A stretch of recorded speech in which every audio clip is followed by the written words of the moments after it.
What's up, everybody? It's Jordan, and welcome to the Sports Behind Show. The NFL season is officially over, which that means it's officially draft season. It is so crazy to me when you look at, just a couple years ago, us as Bengal fans kind of treated the draft as like a Super Bowl because, when we had top picks, it was so exciting to see who, what players we were going to be drafting with our top picks. But now, the last two seasons, we're having, picks towards the end of the first round. Last year we had the 31st pick overall. This year we had the 28th pick overall. It's so crazy how much times have changed just in the past couple of years. How drafts were kind of like our Super Bowl, but now the Super Bowl is kind of our Super Bowl, if that makes kind of sense. So I'm going to be doing three Bengals mock drafts here. These are all from PFF. Some of these might not be that realistic. It's kind of weird to me. Many people consider PFF as the best mock draft, simulator. But PFF, some of their rankings to me just makes zero sense. Like, there was example, like I had Jackson Smith Najigba, the wide receiver from Ohio State, available as a 28th pick. I wanted to pick him, but just being realistic, he was not going to be there with that pick. I'd be surprised if he dropped it to the top 10. So three mock drafts. We're going to be talking about different scenarios for the Bengals in the 2023 draft. We'll go ahead and get started here with the first one. For the 28th pick, I had them getting Georgia tackle Broderick. Let's see here. Broderick Jones. When you look at the Bengals this season, to me, I just feel like tackle is a need, but it's also a it's a need. But when you look at it, it's if there's a guy like Jones, it's also best player available. Anytime when you're a team who can draft best player available in a team need, you always do it. Jordan Williams has been terrible. I tried to tell everybody the whole offseason this past year, Jordan Williams was just not it. Jordan Williams has 1 year left on his contract. We gave him his fifth-year option last offseason. I still don't know why we did that. And then you look on the right side, Leo Collins. We were so pumped that we got Collins, and he's just not done nothing. Up until his injury, he was just really, really bad at right tackle. I know Mixon was bad this year, but I don't think it's a hot take at all to say Leo Collins was the most disappointing player for the Bengals this season. Broderick Jones, the tackle from Georgia, is clearly best player available here. He's a team need. He's a significant upgrade over Jonah Williams. I know lots of Bengal fans want the Bengals to address offensive line early. I'm for that if it's best player available. If a guy like Broderick Jones falls to 28th overall. If we're just reaching and taking offensive linemen for no freaking reason, basically like how we, stumbled with Jackson Carman a couple years ago. To me, I just don't like that idea. If we're going to go offensive lineman, if we're really going to go any position in the first round, it has to be best player available. But Broderick Jones, to me, the left tackle of Georgia, in my opinion, that's probably an A-plus pick there. I mean, he's best player available. He's a team need. I don't know what more you could want if you're a Bengal fan. If you want the offensive line to improve, this is a great way to start off by getting Broderick Jones, the tackle from Georgia, here in the first round. And like I said, there's just so many different possibilities for the Bengals here. So would they go offensive line in round one? It is very, very, very unlikely that they will go offensive line in round two, really even round three, in my opinion. Round two with the 60th pick overall, I had them getting Tennessee wide receiver Jalin Hyatt. When you look at him this past year, 67 receptions, 1,267 yards, and 15 touchdowns. I know everybody loves to point out that T. Higgins is open and wanting to re-sign with the Bengals, but let's still try to be realistic. I know, when Jamar Chase was talking about Super Bowl weekend, that Burrow would try to, do his contract for lots of Bengal players to stay. We still have to be realistic. Higgins will want a lot of money. Higgins and Boyd are both free agents 1 year from now. When you get a guy like Jalin Hyatt who's available there with a 60th pick overall, that's another situation where it's best player available. It might not be the top team need, but if he's there, you have to take it. I know we have Higgins. I know we have Boyd and Chase, but let's say, a contract, negotiations between Higgins fall apart and you're unable to retain him after this offseason. It would be great to have a guy like Jalin Hyatt who's already on your team and is established, who already has playing experience. Tyler Boyd, he's only getting older. He's my favorite player, but he only has 1 year's contract, and you don't know if the Bengals will re-sign him after this upcoming season. So despite wide receiver being probably the Bengals' biggest strength, it's not as great as people think.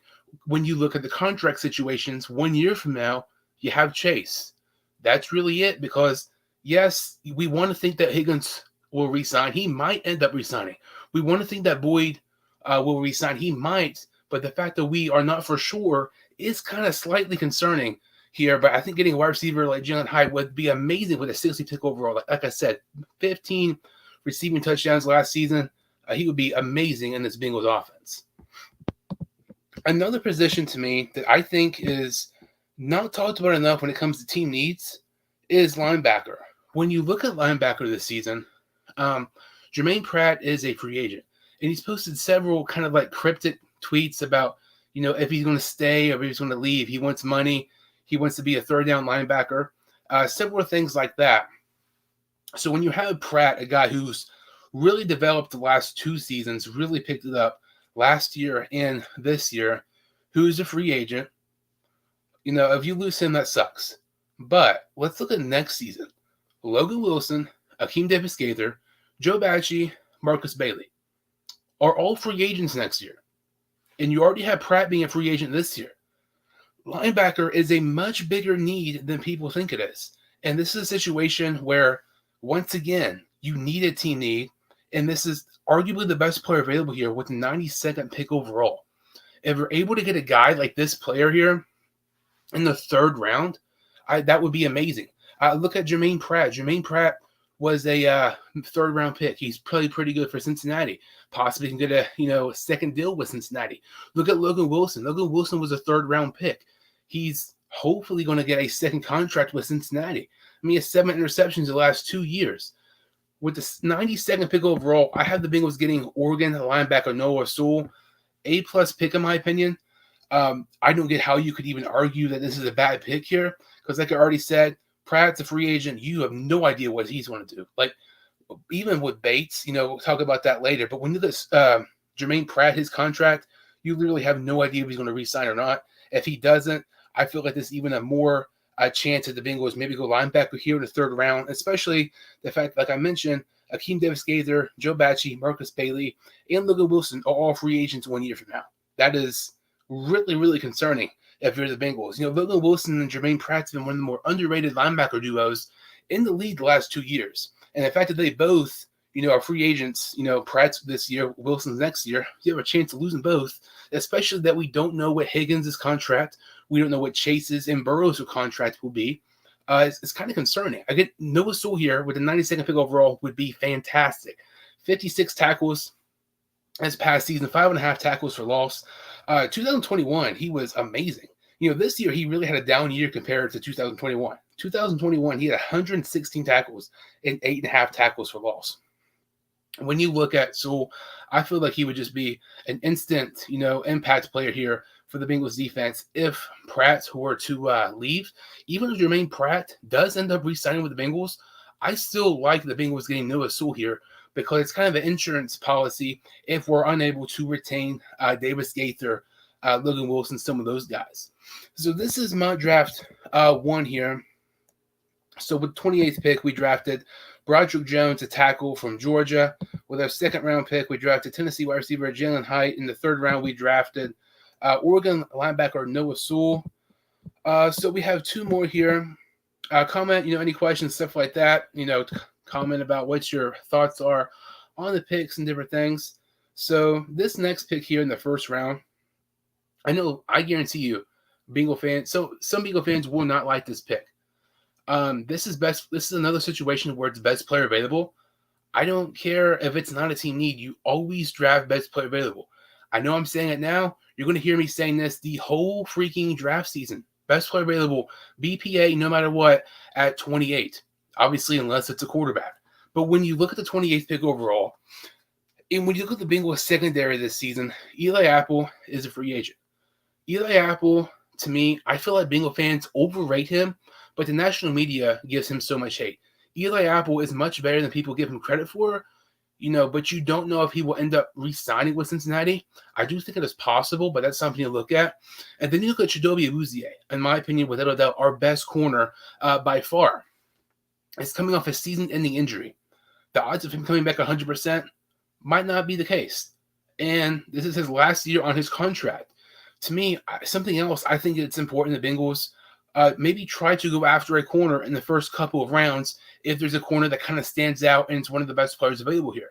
I feel like this is best player available here with the 28th pick. I had him getting Penn State cornerback Joey Porter Jr.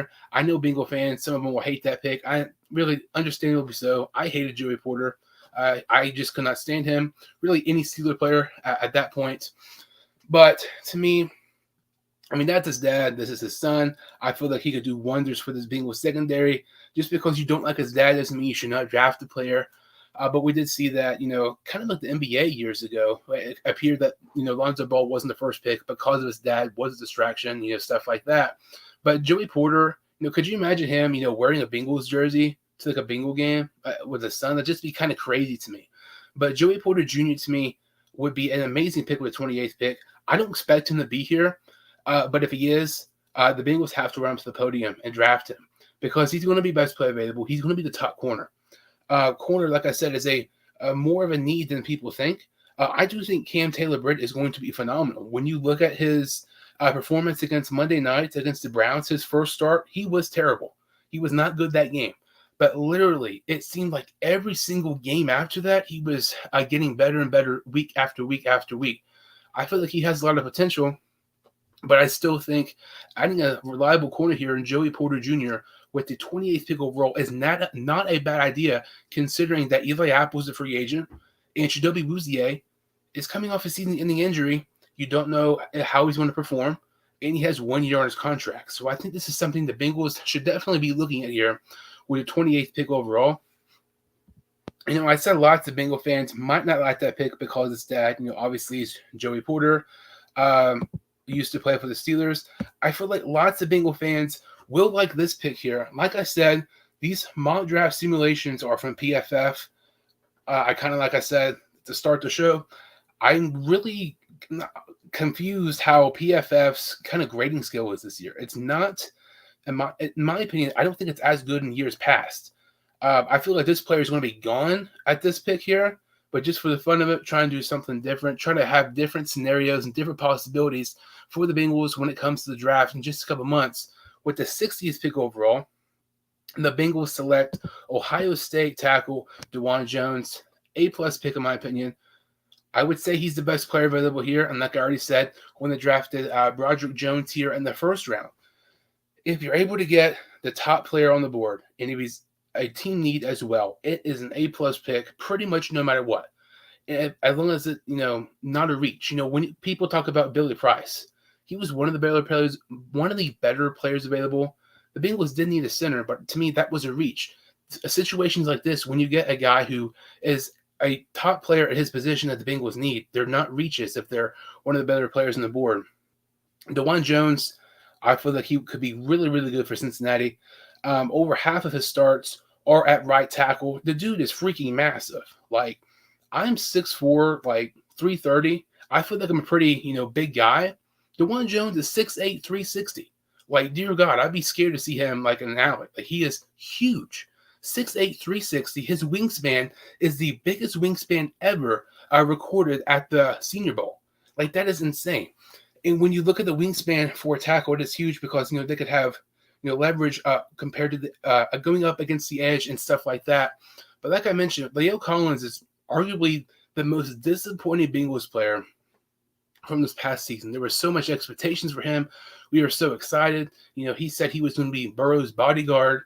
That was obviously not the case because Collins was a major disappointment.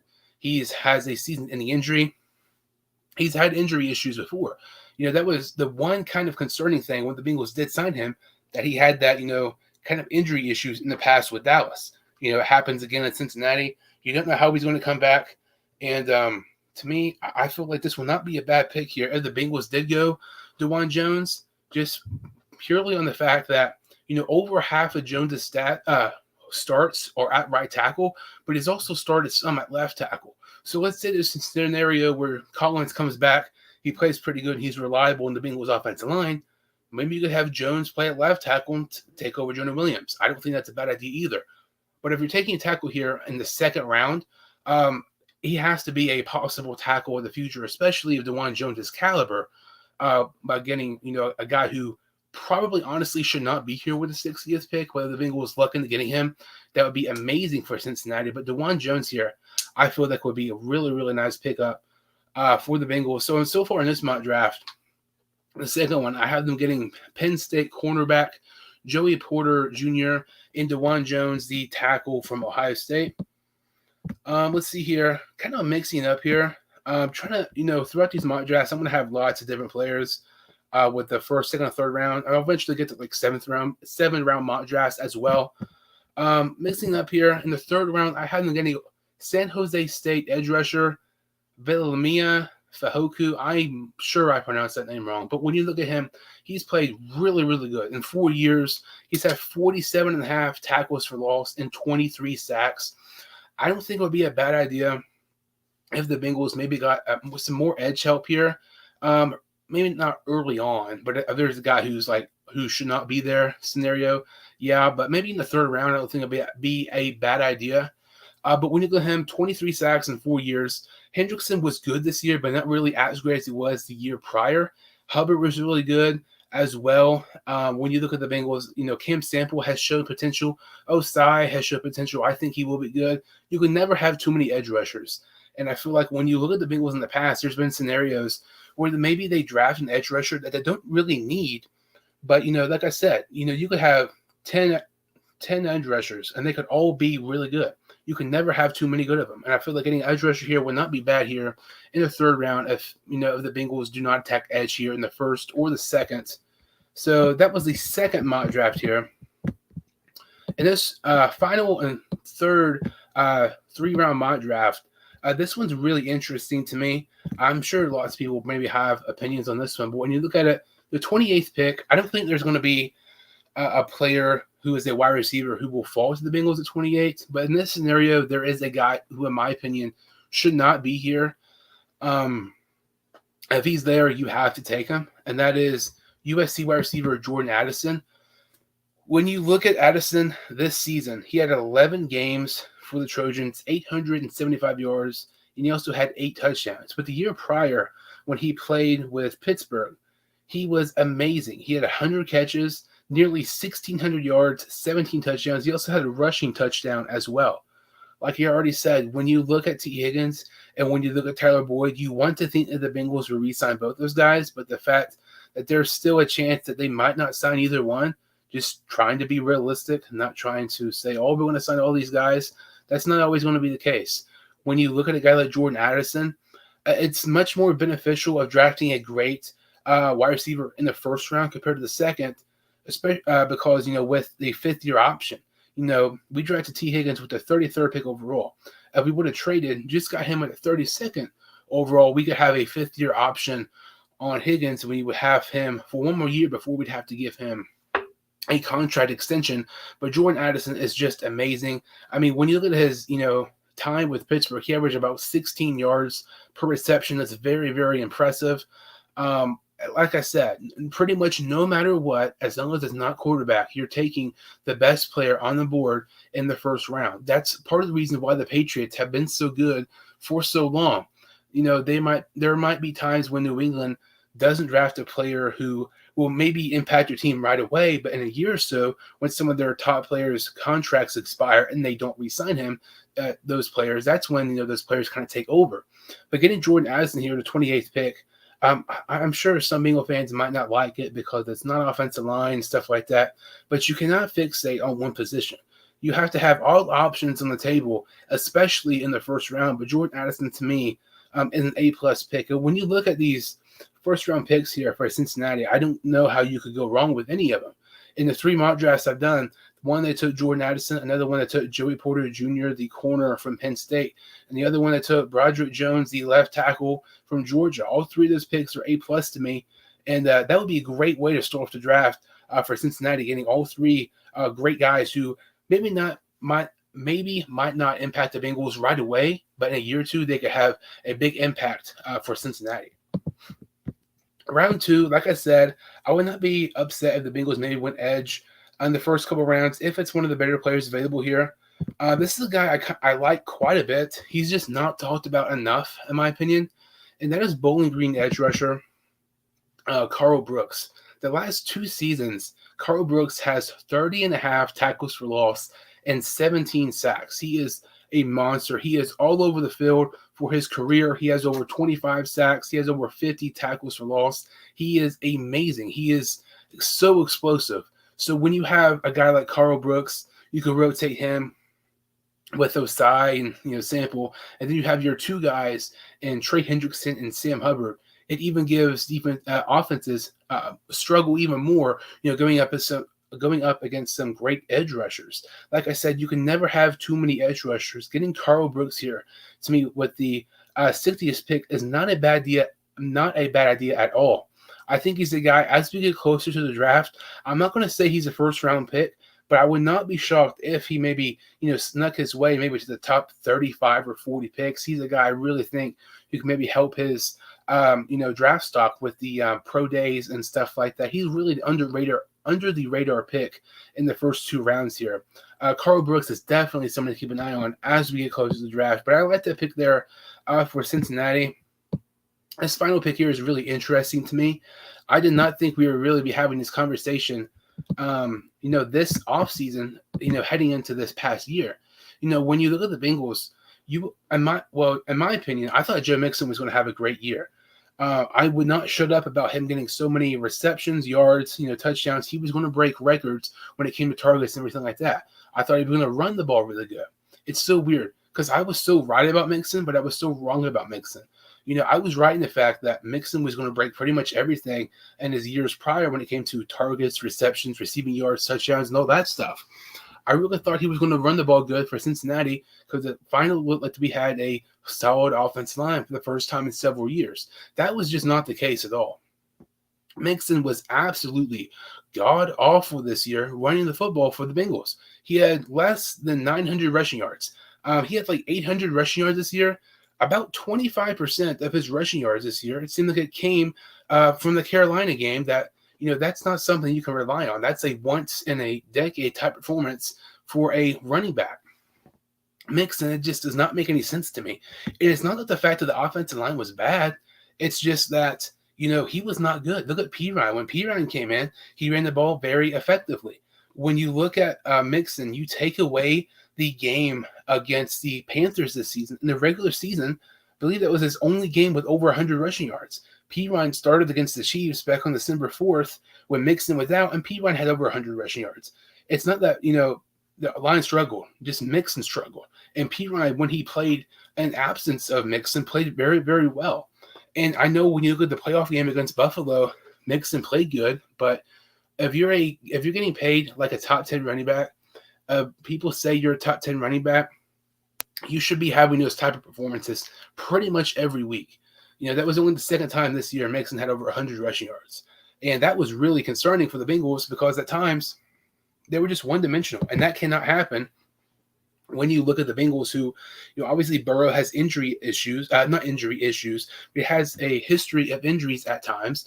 An offensive line who, you don't want to be one-dimensional passing because that gives Burrow more chances of getting hit.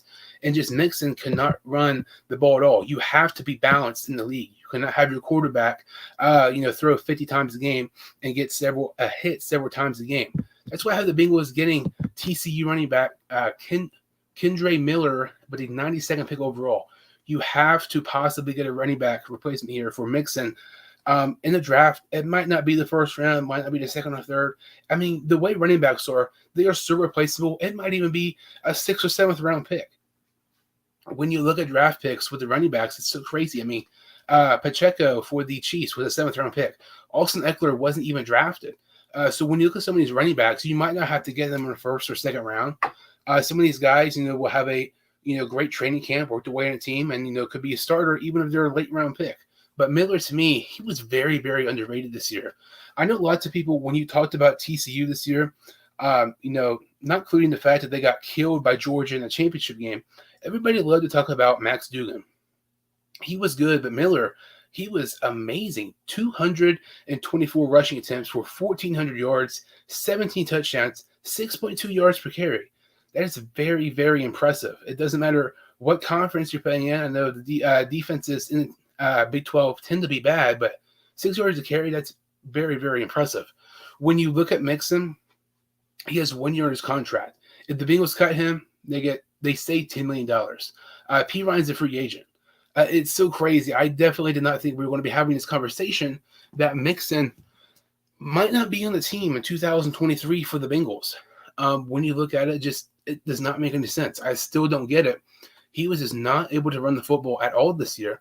And now, the chances of Mixon getting cut, I'm not going to say they're super, super likely, but I feel like that's something for the Bengals. When you look at some of these guys like Higgins, some of these guys like, Chase, Burrow, Jermaine Pratt, if you want to re-sign Bates, Logan Wilson, all these guys are going to need a payday coming up, some of them relatively soon. So if you cut Mixon, you save $10 million. That $10 million could go pretty much towards all of Jermaine Pratt's money in a year. So I don't think the Bengals should cut Mixon.